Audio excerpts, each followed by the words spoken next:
Hey, everybody, welcome back to the podcast. You're listening to the longest running superhero role playing game on Earth.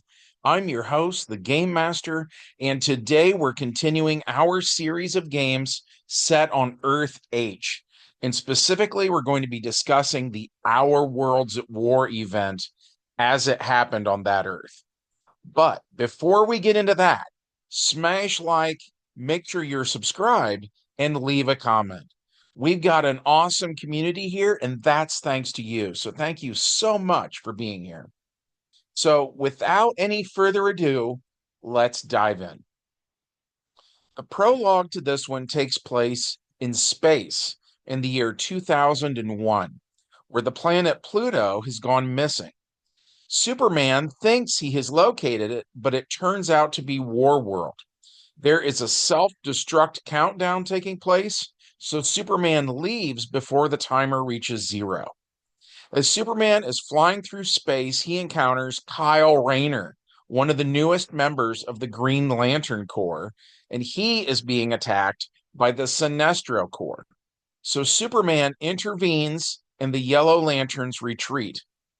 Ganthet, one of the Owens, shows up and tells them both that a being named Imperiex is coming, and he is the living embodiment of the Big Bang. And the time may soon come when the Green Lanterns and Yellow Lanterns will have to team up or they will all be destroyed. And that brings us to the main plot. Superman returns to Earth and his super hearing detects a disturbance on Stryker's Island prison just off the coast of Metropolis. He goes there only to be attacked by a villain known as Shrapnel. As he deals with him, Hemo and Plasmus attack the Man of Steel as well, so Superman freezes them both with super breath. After that, Superman flies to the Kent farm where the Linda Danvers Supergirl is at with her fiance, Lor Zod, also known as Chris Kent. As the Superman family is having a talk, Mongal and Mongol Jr. show up. These two are siblings, and they are also the children of the original Mongol. They talk about the alien alliance that is beginning to form.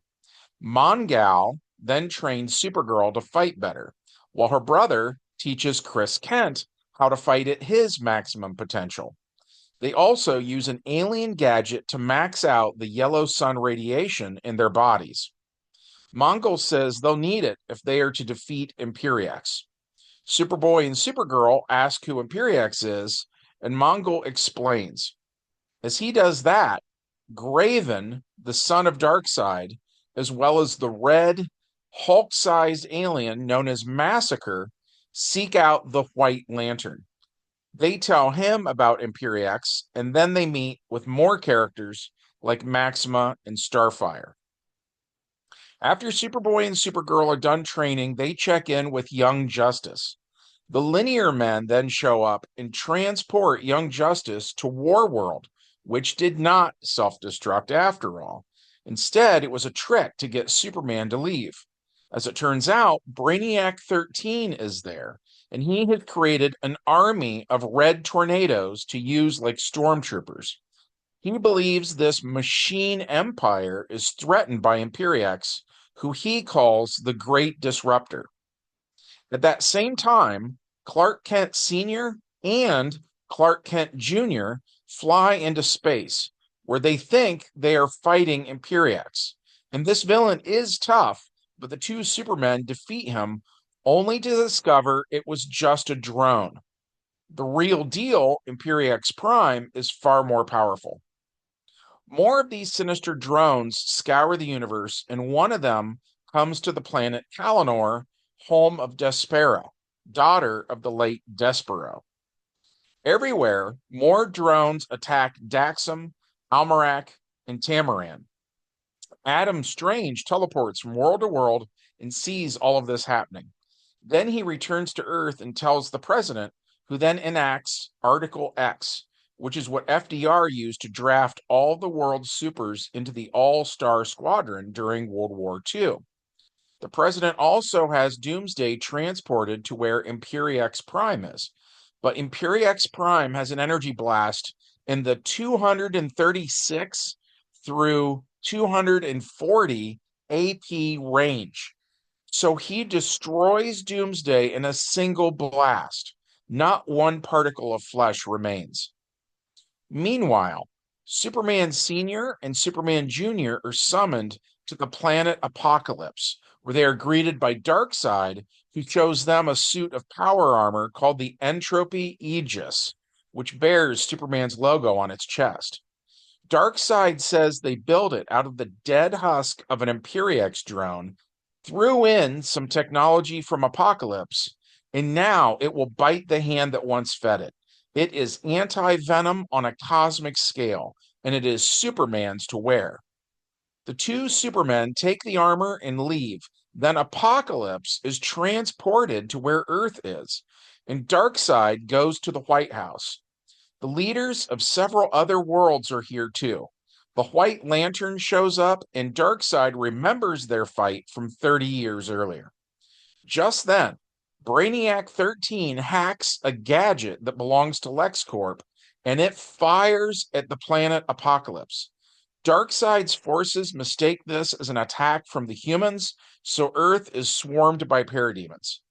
As they fight, Kraven looks on in amusement because secretly, Kraven has sided with Brainiac 13. John Henry Irons dons the Entropy Aegis, and he is fighting the forces of Apokolips alongside the Shazam family. Brainiac 13 hacks the mind of the Man of Steel, forcing him into the sun, where he absorbs copious amounts of solar radiation. He emerges looking like a cosmic version of the Human Torch. The White Lantern goes after Imperiex, who throws a black hole at him. So White Lantern subs his Power Rings Omnipower for spirit travel, allowing him to phase out, thus becoming immune to the pull of a black hole. White Lantern attacks Imperiex, the Shazam family attacks, John Henry Irons attacks, and most of all, the super-powered, cosmic-empowered Superman attacks. And thanks to this team attack, the villain known as Imperiex is defeated. The Linear Men banish him to the end of time. And after that, the heroes return to the White House, where the president thanks the supers for their service. And all's well that ends well. Which brings us to the epilogue. Not long after that, Linda Danvers marries Chris Kent. It's a huge celebrity wedding, and as was the case with the last wedding that we saw on Earth H, it takes place on Paradise Island. So once again, the wedding guests pass through the mists of eternal youth, thus gaining the unaging advantage. So the current generation of heroes like Tim Drake and Kyle Rayner won't be dying of old age now. And that was it for this one. We liked it. We hope that you did too. If so, as always, smash that like button. Make sure you're subscribed and leave a comment. And from everyone here at the longest running superhero role-playing game on Earth, we hope you have a good one, and we'll see you in the next adventure. Bye.